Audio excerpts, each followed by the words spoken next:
What's up, everyone? Welcome back to Poké Market Lab. I thought it would be interesting to circle back on Twilight Masquerade and see how it is holding up, considering all the focus has now shifted towards Surging Sparks. So let's take a look at Sealed real quick here. Look at how few listings there are on TCG Player. Only 25 sellers and only 125 total boxes available on TCG Player. Average daily sold throughout its life cycle here has been 14 per day. Over 1,300 boxes sold, and we're still seeing a great price at $163 for market price right now. Now you can see that trend of volume, so boxes sold per day, is definitely trending downward. But I would have thought we would have had maybe a pullback on price, but because the supply side of things is so low compared to most other Scarlet and Violet sets, we just haven't, that prices hasn't eroded, even though the money is really starting to shift, has shifted towards Surging Sparks. So unless we really see more product come to market, I don't anticipate this price going anywhere. There's not enough supply. If we had some supply come to market, we might see a pullback in price now that that focus is going to shift to other sets. And we can kind of take a look at a good number I look to look at. There's some disagreement on this, but it's just a personal number I look at, is the total value of cards in a set. And you can see Twilight Masquerade has held up extremely well, even compared to Pelty Evolved, Temporal Forces. Obsidian Flame is just, that's terrible down there. It's a very concentrated value. And we've had good sets where there is concentration of value to those one or two chase cards, typically one card, and then that price per card, that market price per card, starts to drop off a cliff. But we don't really see that with Twilight Masquerade. It kind of has both. It has that Greninja, but it also has plenty of other value and plenty of other demand in some of the other cards. We'll look through those here now. Look at all these market prices on these cards. You got the Greninja obviously at $300, over $300 still market price, but look, you get the Carmine, you get the Perrin, $70, $68. We got this beautiful Eevee. I almost picked this up at New York Comic Con. I didn't. I was kicking myself.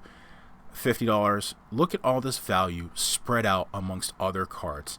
And that, to me, it's not that just that Greninja that causes people to chase, that top chase card. It's scratching that itch when you have other really good artworks here that people can pull that have value. Look at all this. One of my favorite cards is Tatsugiri, $10 card. Look, you got plenty of $10, $20, $30 cards. So that value is really spread out. It's not just in one card. So that, to me, makes this set, just from a long-term standpoint, this is going to be a fantastic set to hold. There's just so much here for everyone. That value is spread out. You got the Greninja, but you got plenty of other stuff you can crack, and you're not disappointed in. So let's look at those top cards here. You got the Greninja holding up very well. We've seen 16% return in the last month here. Still selling a few per day. A little bit of drop off. You can see that peak in demands there a few months ago. Actually, sorry, not a few months ago. A few weeks ago here in October. Still plenty of demand. Price is holding really well. The trainers, not so much. We've definitely seen some pullback here. The volume of cards sold just not quite keeping up with where it was upon release here. So the trainers kind of have certainly hurt. EVs holding pretty well. 11% return in the last month. Still plenty of volume. We're still days. We're seeing over 10 sold per day online. Ursaluna, not my favorite artwork, but again, the market doesn't lie, right? The market doesn't care what we feel about it. It's a collective representation of what the demand is. And there's demand. There's demand for the Kieran still. This Kieran actually has dropped quite a bit. We're still seeing some sold every day, but the price has just eroded here. So overall, I just don't want to lose sight of how I think Twilight Masquerade has really marked the shift in Scarlet and Violet. It's where the money shifted. It's when the money shifted from Sword and Shield back to Scarlet and Violet. I think it also represents a sea change for the Pokemon Company. I think there was a focus on not reprinting. I think there was a focus on going into Scarlet Violet with the same print runs that we saw in Sword and Shield based on the Sword and Shield demand. But there wasn't that demand when we got into our first 4 or 5 sets within Scarlet and Violet. And I think Twilight Masquerade represents a shift on their part from the print run numbers. And I think Surging Sparks, even if they adjusted upward, knowing that Surging Sparks demand was going to be high, I still think that supply is not going to be there.